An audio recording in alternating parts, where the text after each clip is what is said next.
మన జన్మకు ఈ జన్మకు దక్కిందండి. ఒక్కొక్క ఇటుక పెట్టిన ఈ గోడ ఖర్చుకు మన ఇంటి నుండి ఇటుక పోయింది. అట్లాంటి ఇటుకలతో ఇంత భవ్య రామ మందిరం నిర్మాణమైంది. మనందరికీ అవకాశం వస్తుంది. ఈ కోదండ రామాలయం మన కాశీరెడ్డిపల్లిలో ఉండడం మన చుట్టుపక్కల ప్రాంతాలకు మనకు చాలా ఆదర్శం. కోదండ రామాలయాలకి లిమిటెడ్ చాలా తక్కువ ఉంటాయి. ఈ సన్నిధానంలో మనం ఈ రోజు అక్కడ ప్రాణ ప్రతిష్ఠ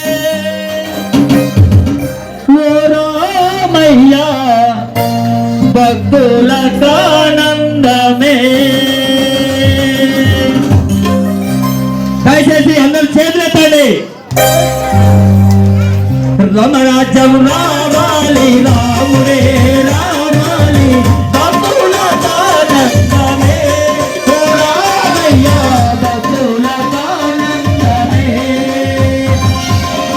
రామరాజ్యం రావాలి, రాముడే రావాలి, భక్తులకు ఆనందమే.